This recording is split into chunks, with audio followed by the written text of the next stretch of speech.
Eles habitavam a terra quando a bacia do Rio Paraná não passava de um enorme deserto na América do Sul. Num período entre 200 e 132 milhões de anos, o deserto, com uma área equivalente aos territórios da Inglaterra, França e Espanha juntos, sofreu uma grande transformação. O Mar de Areia virou um dos maiores reservatórios de água doce do mundo, o Aquífero Guarani. Esse trecho da rodovia Castelo Branco, no interior de São Paulo, mostra bem o que é o Aquífero Guarani. Quando as máquinas cortaram o morro para fazer a estrada, acabaram expondo nos barrancos a formação rochosa, que nada mais é do que o aquífero. Para quem esperava ver muita água, é uma surpresa, porque, na verdade, o aquífero é uma rocha porosa com grande capacidade de absorver água. Numa simples experiência, é possível demonstrar o processo. Repare como a rocha puxa água. Parece contrariar a lei da gravidade. O geólogo José Luiz de Mendonça, do DAEE, Departamento de Águas e Energia Elétrica do Estado de São Paulo, explica que esse deserto foi coberto por lavas vulcânicas. Ao longo de milhões de anos, o espaço entre os grãos de areia acumulou tanta água que formou um enorme reservatório. Aqui na Pedreira é possível ver o que era uma antiga duna desse gigantesco deserto que ocorreu aqui. É nas regiões onde pode ser visto na superfície que o aquífero é recarregado toda vez que chove.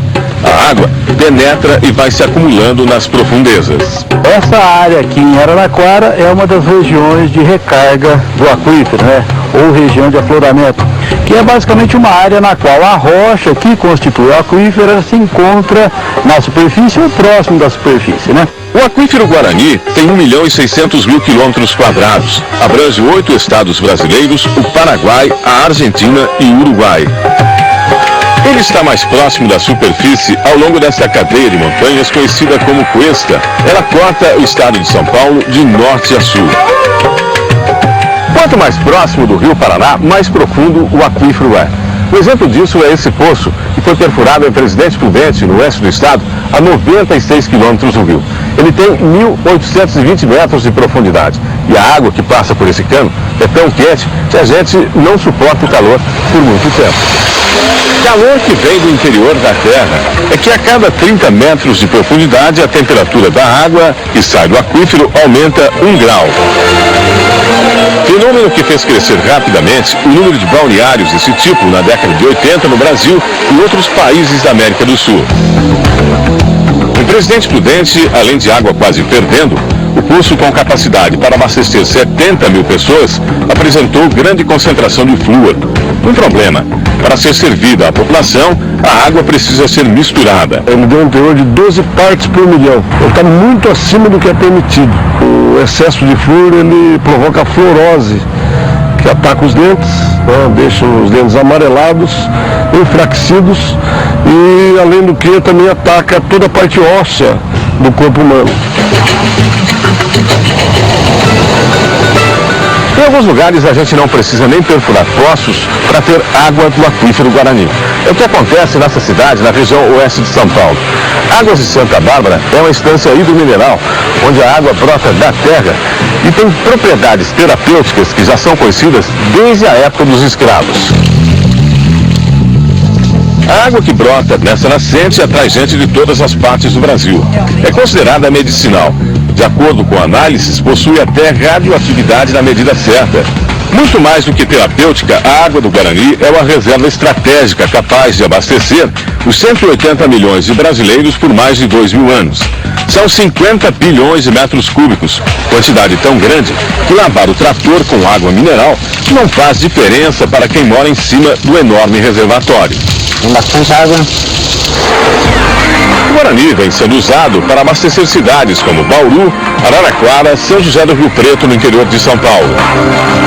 Em Rio Preto, foram perfurados 8 poços que abastecem 30% dos 380 mil habitantes da cidade. Tem regiões, tudo aqui em função da cota do terreno em relação ao nível do mar, são poços jorrantes. Então você não precisa de bomba para tirá-lo. Equipamentos para perfurar poços de petróleo são usados para buscar água no aquífero. O DAEE calcula que só no estado de São Paulo já foram perfurados mais de 800 poços.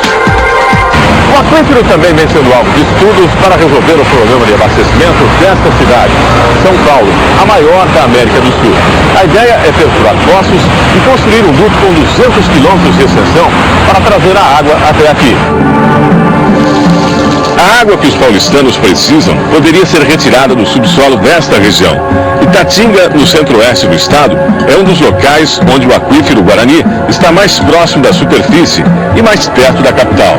É o que apontou um estudo encomendado pela Associação Brasileira de Águas Subterrâneas.